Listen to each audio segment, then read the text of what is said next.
Good morning and welcome to the Daily News Trends on SSiTV Africa. Case numbers in Vaal approaching COVID-19 third wave threshold. The number of new COVID-19 cases is increasing at an alarming rate in Emfuleni on the Vaal. Health experts are worried that case numbers are approaching the third wave threshold. Non-adherence to COVID-19 safety protocols, family and religious gatherings are some of the reasons for the spike. Scores of residents formed long snaking queues outside the Mafatane Tusong Service Center in Zimbabwean. Some came to receive the now discontinued 350 social grant relief from the post office. Others wanted access to Home Affairs. Some brazenly defied the law by not wearing face masks. Zimbabwean national sentenced to 5 years for selling fake passports. A Zimbabwean national has been sentenced to 5 years behind bars at the Mutibistad Magistrate Court near Kuruman in the Northern Cape for fraudulently manufacturing, issuing and selling Zimbabwean and South Africans' driver's license as well as an asylum seeker temporary permits and passports. The 30-year-old was arrested in 2019 and found guilty for fraud and contravening Immigration Act. Maguve Mapuviri charged between 1,000 rand and 2,500 rand for the fraudulent documents. Provincial Hawk spokesperson Nomthandazo Mnisi says Mapuviri will serve an effective 5 years direct imprisonment. Police officer impregnates a prisoner. Correctional Service has lodged a rape complaint against a male official in KwaZulu-Natal who allegedly had sex with an inmate. It says it did so because the inmate was in a vulnerable position. The official is still undergoing a disciplinary process. It's the second case being investigated in the province after a video went viral of a female official having sex with a male inmate. Correctional Service National Commissioner Arthur Fazer has informed Parliament that a police officer has impregnated an awaiting trial prisoner. DA demands for debate on e-tolls in the NCOP.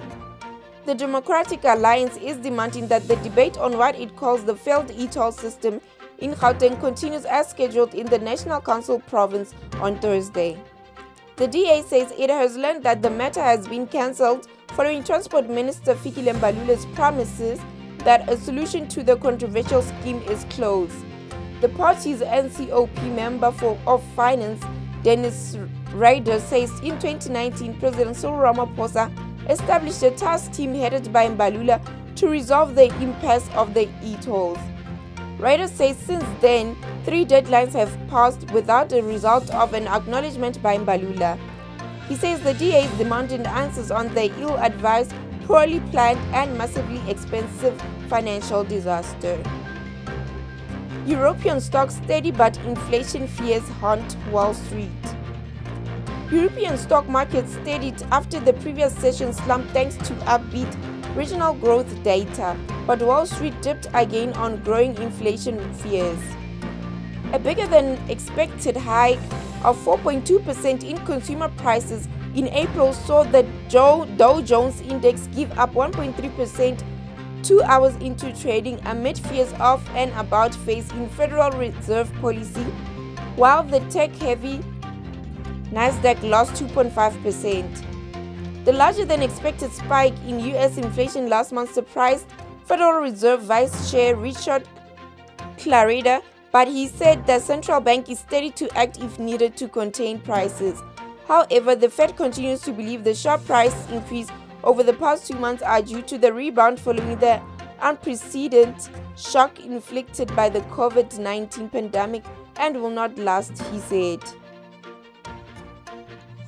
Kill me if I don't qualify for AFCON 2023.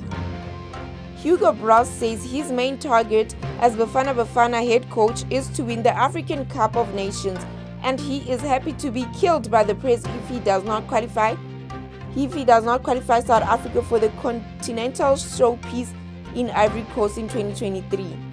Speaking to SABC Sport on Tuesday, Broos was blunt to the point when asked for his ambition, explaining that he does not feel he should be overly criticized if he does not make it to the 2022 FIFA World Cup in Qatar. Thank you for tuning in on the Daily News Trends.